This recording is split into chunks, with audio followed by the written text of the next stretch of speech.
ایسا بھی میدان میں کھڑے ہو جائے, سارے قیدیوں کے سامنے کھڑے ہو جائے, اور پھر ہر دن ایک بات اتنی بول کر کے ہی جاتا, صرف اتنی بول کر کے جانا اس کی عادت سی ہو گئی تھی. ہم دیکھتے رہے, باہر بھی یہی منظر ہے, اندر بھی یہی منظر ہے. تم کسی کی زبان کو بند کرنا چاہو, ختم کرنا چاہو تو ایسا نہیں ہوتا. اللہ تبارک و تعالیٰ جس چیز کو چاہے ہر جگہ پھیلا دیتا ہے. پھر یہ احساس ہوا میرے عزیزوں, تبلیغ اسلام صرف ہم ذریعہ ہوتے ہیں پہنچانا, میرے رب کی شان ہے, میرے رب کی شان ہے. اور حقیقت میں آپ کو بتاؤں, دلوں کو اپنی طرف مائل کرنا یہ ہم میں سے کسی کے اندر طاقت نہیں ہے. آج ہزاروں لاکھوں جو مجھے سننا چاہتے ہیں, اس میں بظاہر میرا کوئی کمال نہیں. بات ان کی کرو اور ہر دل پہ راج کرو, ان کی بات کرو.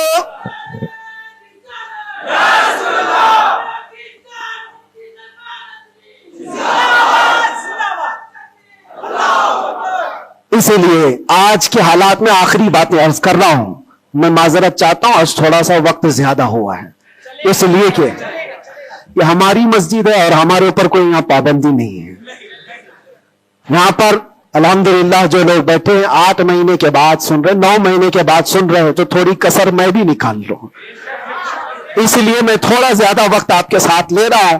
ان حالات کے ساتھ جو آپ کو فیصلہ لینا ہے میرے عزیزوں, سوچ سمجھ کر کے اپنا مطالبہ بھی تو رکھو, اپنا مطالبہ بھی رکھو کہ ہم ان لیڈروں کے ساتھ کھڑے ہیں جو 500 روپے بانٹ کر کے, گلے میں پٹے ڈلوا کر کے, ہمیں نعرے لگوا کر کے گھما لے. بس نہیں, ہمارا مقصد اور ہمارا مطالبہ اتنا ہو, ان حکام, ان لیڈروں کے پاس یہ بات رکھو, میرا گھر میرا محلہ نہ بنا پایا تو کوئی بات نہیں, لیکن اتنا وعدہ کرو کہ میرے مصطفیٰ کی عزت پر جب بات آئے تو تم ڈٹ کر کھڑے رہو گے. یہ گستاخیوں کا ماحول ختم ہونا چاہیے, ہونا چاہیے کہ نہیں ہونا چاہیے.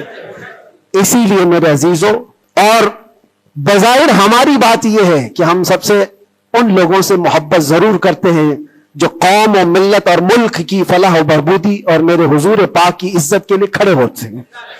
ہم ان کے ساتھ ہیں کسی بھی طرح سے. ہمارا تو مقصد, ہمارا مشن صرف اتنا ہے, کسی کی جے بجے کیوں پکارے, کیا غرض ہم کو, ہمیں کافی ہے سید اپنا نعرہ, ہمیں کافی ہے سید اپنا نعرہ یا رسول اللہ. ہم اس مشن کے آدمی ہیں, لیکن پھر بھی جن حضرات نے بھی محبتوں کے ساتھ ہمارے نام کو پھیلایا ہے, ان کے مقاصد اگر صرف پولیٹیکل ہیں تو ہمارا ان کے ساتھ کوئی بھی لین دین نہیں, ہمارا ان کے ساتھ کوئی تعلق نہیں. ہاں, اگر اس لیے ہمارے نام کا استعمال کیا یا ہمیں بلایا یا ہمیں کھڑا کیا کہ اللہ کے نبی صلی اللہ تعالی علیہ وسلم کی ناموس اور ان کی عزت کے لیے ہے, تو ہم ہر دن آپ کے ساتھ ہیں, ہم ہر دن آپ کے ساتھ ہیں. لوگوں کو یہ لگ رہا ہے الیکشن آیا ہے, مفتی صاحب اس لیڈر کے پاس جا رہے ہیں, اس لیڈر کے پاس جا رہے ہیں, یہ سب افواہیں بہت ساری پھیلی ہیں. میرے عزیزوں, تھوڑا انتظار کرو.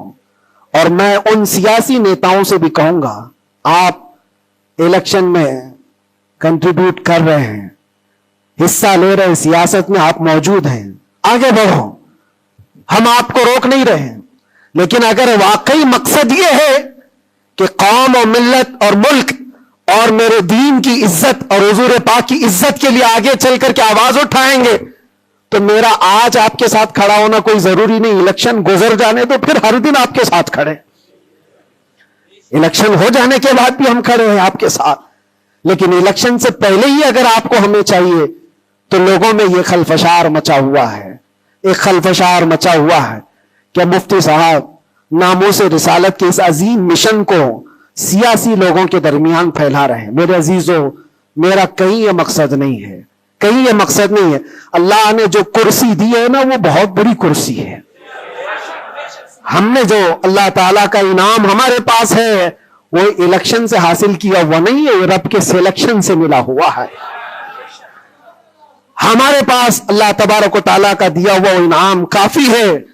لیکن ان سیاسی حضرات کے ساتھ ہمارا تعلق اسی لیے ہے کہ آپ آواز بلندی کے ساتھ اٹھا سکتے ہو, اور سسٹم میں آپ بیٹھ کر کے اپنی قوم ملک سب کی فلاح و بہبودی کی بات کر سکتے ہو، اس لیے ہم کھڑے ہیں. اس لیے نہیں کہ آپ 500,000 روپے دے دیں گے، اس لیے نہیں کہ آپ ہمارا گھر گاڑی بنگلہ خرید کر کے کچھ دے دیں گے. عزیزان گرامی اوقات، میرے آنے کے بعد سے لے کر آج تک ابھی تک مہینہ نہیں گزرا ہوگا، لیکن میں نے حالات اتنے دیکھے کہ ہر کوئی یہ چاہتا ہے راتوں رات مجھے دولہا بنا دے. بہت سارے معاملات ایسے دیکھے.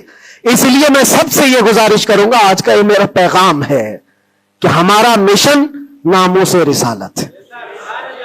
ہمارا مشن تحفظ ناموس رسالت ہے، اور اس کے لیے ہم ہر طرح سے کھڑے ہیں. لیکن خالص سیاست کے لیے، خالص ووٹنگ کے لیے، خالص الیکشن کے پرچار کے لیے مجھ جیسے کا نام استعمال نہ کریں. یہ میرا مشورہ ہے، یہ میرا پیغام بھی ہے. آپ کے لیے پوری زندگی ہم کھڑے ہیں، صرف الیکشن کے لیے. اس عظیم مشن کو اور اس مقدس مشن کو بدنام کرنے کی کوشش نہ کریں. ہاں، پولیٹیکل جس انداز میں بھی آپ کو مدعے اٹھانا ہے اٹھائیں، لیکن حضور پاک صلی اللہ تعالی علیہ وسلم کی عزت کا یہ جو مشن ہے، ناموس رسالت کا مشن ہے، اس کو صرف یوز کرنے کے لیے استعمال نہیں ہونا چاہیے، بلکہ جو بھی بندہ مومن کھڑا رہے گا وہ اپنی جان کے ساتھ کھڑا رہے گا. تبھی اس کا ایمان ہے، تبھی وہ اس کا ایمان ہے. اور اگر آپ مجھے یہ کہتے ہیں کہ آپ حضور پاک کے اس ناموس رسالت کا مسئلہ لے کر چلتے ہیں، قسم رب ذوالجلال کی، اس کے پیچھے میرا کوئی دوسرا مقصد نہیں ہے.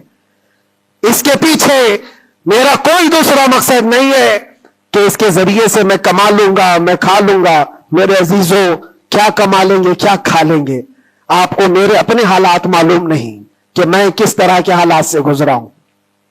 اگر لوگوں سے بٹورنا ہی ہوتا تو ممبئی میں میری بہت ساری بلڈنگیں ہوتی. میں تو کرائے کے گھر پہ رہتا ہوں. میرے عزیزوں، میں اس چیز کا قائل نہیں ہوں کہ اس عظیم مشن کو اپنے مفاد اور ذاتی فائدے کے لیے یا دنیا بنانے کے لیے استعمال کیا جائے. میرا اس میں کوئی مقصد پنہا نہیں. مقصد صرف اتنا ہے کہ کل بروز قیامت رسول پاک صلی اللہ تعالی علیہ وسلم کی نظر ہم پر پڑے، تم ہنس کے کہے جانا دیوانہ ہے دیوانہ. بس میرا مقصد یہ ہے، اتنا ہے کہ نبی پاک صلی اللہ تعالی علیہ وسلم کی نظر عنایت ہو، ارشاد فرما دے کہ فرشتوں چھوڑ دو اس کو، یہ میرا دیوانہ ہے. بس اس مقصد کو لے کر ہم چلتے ہیں. اور اللہ کے نبی صلی اللہ تعالی علیہ وسلم وہ عظیم غیرت مند رسول ہیں. میں نے دیکھا میرے عزیزوں، دنیا مجھ سے چھوٹ گئی تھی، ہر طرح کے رابطے بند تھے. میں گھر سے بھی بات نہیں کر سکتا، بچوں سے بھی بات نہیں کر سکتا تھا. مجھے اندھیری کوٹھری میں رکھا گیا تھا جہاں سے آسمان بھی نظر نہ آئے. کئی دن گزرتے رہے، لیکن قسم ہے اللہ رب العزت کی، اس کے ذات کی، اس رسول پاک صلی اللہ علیہ وسلم سے جس سے ہم محبت کرتے تھے، انہوں نے ہمیں تنہا نہیں چھوڑا. میرے مصطفیٰ نے تنہا نہیں چھوڑا. ہم نے جو وہاں دیکھا ہے وہ بیان سے بھی باہر ہے. کسی دن نہ پھسلنے دیا، کسی دن نہ بہکنے دیا، کسی دن نہ ٹوٹنے دیا. جس طرح مضبوطی کے ساتھ کھڑے تھے باہر، اسی طرح کھڑے رہے. ورنہ تنہا رہتے وہاں پر آدمی ڈپریشن کے شکار میں پاگل ہو جاتے. پاگلوں کا پورا ایک یاد بنا ہوا ہے. لوگ اپنے ذہنی دن اور توازن کھو چکے ہیں. پیشاب پخانے ان کے کپڑوں میں ہونے لگتے ہیں. پاگلوں کا یاد ہے، لیکن ان کو حکومت چھوڑتی نہیں ہے. جو جیل میں پاگل ہو گئے ان کے لیے بھی ایک یاد ہے. ایسے کتنے لوگ ہیں، ان کو دیکھ کر گھبراہٹ تو ہوتی تھی، لیکن پھر تنہائی میں جب میرے مصطفیٰ کریم صلی اللہ علیہ وسلم کو یاد کرتے تو پھر وہ اپنے چہرے جمال جہاں آرا سے جو مشرف کرتے، جو انعامات دیتے تھے، وہ میرے لیے کافی ہے. اس کے بعد پھر کسی چیز کی حاجت نہیں ہوتی تھی. پھر وہ صحابہ کی بات یاد آتی. ایک خاتون مدینے کی جنگ احد میں جن کے باپ شہید ہو گئے، جن کا بھائی شہید ہوا، جن کا شوہر شہید ہوا، بیٹا بھی شہید ہوا، ایک جنگ میں 4 لوگ شہید ہوئے. وہ عورت کہتی ہے مجھے ایک بار رسول اللہ کو دکھا تو دو، میرے آقا سلامت ہے یا نہیں؟ وہ کہتے ہیں صحابہ کہ ہاں وہ سلامت ہے. وہ خاتون میرے مصطفیٰ کے چہرے کو دیکھتی ہے اور اس کے بعد کہتی ہے کل مصیبت بعدک جلل یا رسول اللہ، اے اللہ کے رسول، آپ کے ہوتے ہوئے ہر مصیبت حل کی ہے. آپ آپ اگر سلامت ہیں تو ہر مصیبت چھوٹی ہے. اسی لیے ان کا ہی یہ نعرہ تھا صحابہ کا, ہر ستم ہر ظلم گوارا ہے, ہر ستم ہر ظلم گوارا ہے یا رسول اللہ, بس ایک بار تو کہہ دے کہ تو ہمارا ہے, ایک بار تم کہہ دو کہ تو ہمارا ہے, ہر ستم ہر ظلم ہمیں گوارا ہے. اللہ کریم ہم سب کو حضور پاک کی محبت میں جینے مرنے کی توفیق عطا فرمائے. اللہ کریم ہمیں آخری سانس تک اس مشن پر قائم و دائم رکھے. ظالموں کے ظلم سے, کافروں کے کفر سے, مشرکین کے شرک سے اللہ ہماری حفاظت فرمائے, اور ہم سب کو مولا توکل اور یقین کی دولت عطا فرمائے, اور آج کے حالات کے اعتبار سے مولا تعالی ہمیں صحیح طریقے کے حکام نصیب فرمائے, اور شریر حاکموں سے اللہ ہم سب کی حفاظت فرمائے. وآخر دعوانا الحمدللہ رب العالمین. السلام علیکم ورحمۃ اللہ وبرکاتہ.